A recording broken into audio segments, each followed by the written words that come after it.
What if I told you that the world is currently sitting on multiple ticking time bombs? And most people don't even realize it. War tensions, energy crises, inflation shocks, cyber warfare, and political instability. These are not separate events anymore. They are connected. And today we're going to break down the biggest global crises of our time in the simplest way possible. No complicated jargón. No confusing analysis. Ju one st clear, human understanding of what is really happening in the world right now. To understand global crisis, we need to understand one thing first. The world today is like a giant connected machine. If one part fails, the whole system feels it. For example, if oil prices rise in the Middle East, fuel becomes expensive in Asia and Europe. If war starts in one region, global markets crash. If supply chains break, inflation rises everywhere. Nothing is local anymore. A conflict in one country can affect your grocery bill in another. That is the reality of 2026.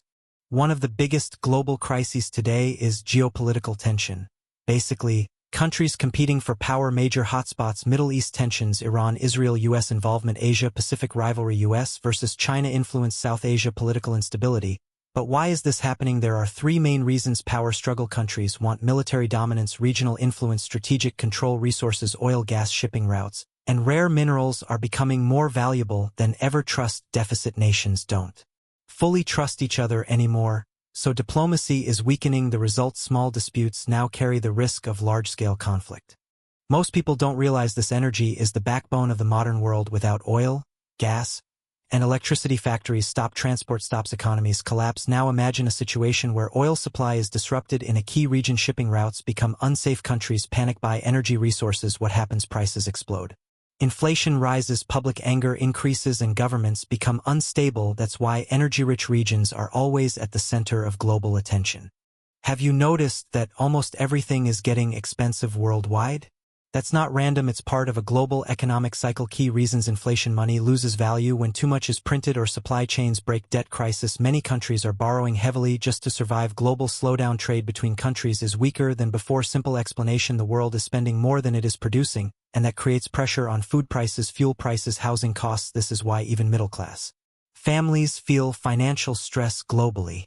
Not all wars are fought with weapons anymore. Some are fought with information. This is called information warfare. It includes propaganda, fake news, media manipulation, social media influence campaigns. Today, people don't just fight over land, they fight over narratives. Whoever controls the story controls public opinion. That's why news channels, social media platforms, and influencers have become powerful tools in global politics.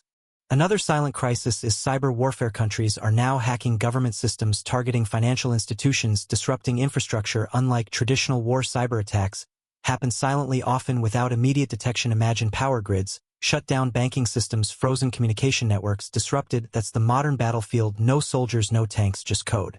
While wars and economics dominate headlines, another crisis is growing silently: climate change. We are seeing extreme heat waves, floods, droughts, unpredictable weather patterns. This affects agriculture, food supply, migration patterns. In simple terms, the planet is becoming harder to live on in certain regions. And when that happens, people migrate, resources become scarce, tensions increase. So climate change is not just an environmental issue, it is also a security issue.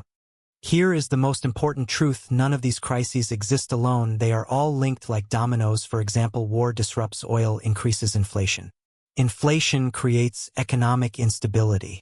Instability increases political conflict. Conflict increases cyber attacks and misinformation. Everything feeds into everything else. That's why the world feels more unstable today than in previous decades. So where is the world heading? There are two possible paths: escalation, more conflicts, weaker economies, stronger divisions, rising instability. Path 2. Cooperation, diplomatic agreements, energy cooperation, economic reforms, global stability efforts. The direction depends on leadership decisions in the coming years. You don't need to panic about global crises, but you do need to understand them, because awareness helps you make better financial decisions, understand news better, avoid misinformation, think critically about global events in today's world. Information is power, and those who understand global systems are always ahead. The world is changing faster than ever before. Wars are evolving, economies are shifting, technology is rewriting rules, and crises are no longer isolated, they are interconnected. So the real question is not what crisis is happening. The real question is how many crises are happening at the same time, and how are they connected?